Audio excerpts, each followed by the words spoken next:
তীব্ৰ চাঞ্চল্যৰ সৃষ্টি কৰিছে। ইপিনে আজি মন্ত্ৰী জয়ন্ত মল্ল हेल' रायजोफोर खुलुमबाय पि थांखि ब्लग चेनेलावहाय नोंथांमोन बयखौबो बरायनानै लाग्रोनाय जाबाय। आसा खालामदों भिडिअखौ जोबजासे नायनांगोन। स' आं सानो नोंथांमोना थाम्बनेइलआव नायनानै भिडिअखौ एसेब्लाबो बुजिखाबाय भिडिअआ मा फोरमायनो नागिरदों। रायजोफोर जोङो नुनो मोनदों बे बोहैथि दाननिनो 3 आगस्टआवहाय चिरां जिल्लानि क'क्राझार खाथियाव मागुरमारि गामियावहाय सानै व्यक्तिखौहाय मोसौ बायदि बुनायखौ जों नुनो मोनदोंमोन। मोसौ सिखाव दाय साजायनानैहाय बिथांमोनखौहाय बुदों।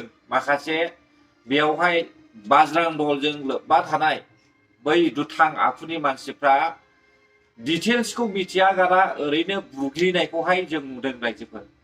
दिनैहाय बे बुग्रा मानसिफोरखौहाय जोङो नुबाय हमनानै लांबाय, नाथाय सासेया खारग'दों होननानै बुंदों। दा आं सानो जायफ्रा हमनानै लांजादों बे हमनानै लांजाग्रा मानसिफ्रा खुसि जानायखौसो जों नुदों। गारियाव गाखोनायनि सिगां बिसोरो आखाइ सोरखौबा बायहोलाय लांनानैहाय बिसोरो खुसि जालांनायखौ नुनो मोनदों। पुलिसा हमनानै लांबाय, नाथाय माखासे समनि उनावनो बिसोरो गगोन। दा पुलिसा बिसोरखौ मा खालामगोन मा खालामा बिनि जेबो सिमा गैया। नाथाय आं सानो पुलिसा लांदों हिसाबै बिसोरखौहाय माखासे समनि उनावनो हगारगोन होननानै। आरो गयोब्ला बिसोरो जोंनि बर' हारिनि सायावहाय आरोबाव माखासे जुजिनाय खिथेर लाबावनो हागौ होननानै आं सानदों। मानोना मानसि बुग्राया मानसि बुखायो, मानसि सिथारग्राया मानसिखौ सिथारखायो। बेनिखायनो रायजो राजाफोरनि सायावहाय सोनारबाय। रायजो राजाफ्रा बैसोर दायनिगिरिफोरखौ मा खालामनो सानो आरो बिसोरखौ मा साजा होजानो लुबैदों नोंथांमोननि सायाव बियो। जोंथ' खोनादोंमोन एम बाथानि फंबाय होननानैहाय। दा बिसोरो मोसौ सिखावानो नङा। जों खोनानाय बायदिब्ला मोसौआ गावसिनिनो आरो बै बांगाला सासे मुस्लिमा बियो मोसौ होनानै हैनो थाखायसो बिजों थांफादोंमोन। नाथाय बेयावनो बिबो थैस' थांस' साजा होजानायखौहाय जों नुनो मोनदों। थैफ्रामजासे बेखौहाय बुनायखौ जों नुनो मोनदों रायजोफोर। दिनैहाय बै जायफ्रा बुग्राफोर बिसोरो जानो हागौ माखासे गोसो गाज्रि लानानै बिसोरखौ बुदोंमोन। बिसोरो सिखाव नाम बानायनानैहाय फारसेथिंजाय जाथि नङाब्ला हारिनि सोमोन्दोखौ लानानै बै बाज्रां दलनि मानसिफ्रा बिसिनि सायावहाय आखाइ होदों होननानै आं सानदों रायजोफोर।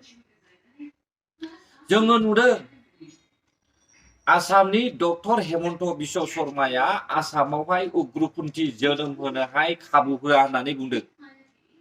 अस्त्र लानानै बेरायबायग्रा मानसिफोरखौहाय दबथायगोन होननानै बुंदों। गोख्रों स्ट्रं खालामगोन होननानै बुंदों। बिसोरो दायथ' लागोन होननानै बुंदों। नाथाय नोंथांमोना ससियेल मिडियायाव नुदोंना आसामिस निउसावहाय मंगलदै बायदि जायगायावहाय RSSनि बाज्रां दल मानसिफ्रा ट्रेनिं होगासिनो दङ। खुला आम फ्रिलि बिसोरो ट्रेनिं होदों, नाथाय बिसोरखौ मानो हमाखै? आसाम गभर्नमेन्ट बिजेपि सरकारा बे बाज्रां दलखौ दासिमबो मानो हमाखै? मानो बेबायदि ट्रेनिं होनो अस्त्र लानानैहाय ट्रेनिं होहोखो? अब्ला जोंनि आसामावहाय RSSनि बाज्रां दलआ ट्रेनिं होनानैहाय उग्रपन्थी ओंखारनानैहाय बिसोरो पार्टी दानानैहाय जोंनि बर' हारिफोरखौ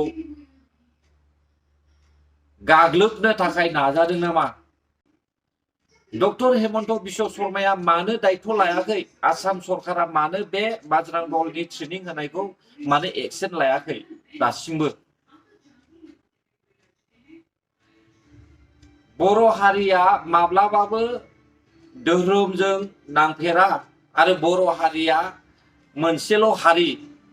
राव धोरोम आसार खान्थि कलाक्षेत्र मोनफ्रोमावबो बर'आ मोनसेयानो। नाथाय बर'खौहाय धोरोमखौ लानानै गावस्रा होनो थाखाय नाजानायखौ जोङो आसाम गभर्नमेन्टनि नोजोरावहाय नुदों। RSS बाज्रां दलखौ लाबोनानैहाय बर'फोरखौहाय गावजों गाव सुथुर खालामहोनो थाखाय बिसोरो नाजादों। बिटिआरखौ थेर बेथेर खालामनो नाजादों। दिनै बिजेपि सरखार थानायनि थाखाय बेबायदि खामानिखौ मावनो सानदों। स' रायजोफोर नोंथांमोना मोजाङै नोजोर हो, फैबाय थानाय समावहाय सोरबायदि मानसिनो भट होनांगौ। आङो मोनफ्रोमबो पार्टिनि मानसिफोरखौहाय दिनैहाय नाम खारिनो होननानै सानाखै, नाम लानो होनना सानाखै रायजोफोर। नाथाय आंनि नोजोरावहाय जे बाज्रां दलआ आसामावहाय बारायदों बेखौहाय जोबोद आङो दुखु मोनदों। आरो बेबायदि मोनसे फिल्डआवहाय फोथारावहाय फ्रिलि ट्रेनिं होनाया बियो सम्भब नङा।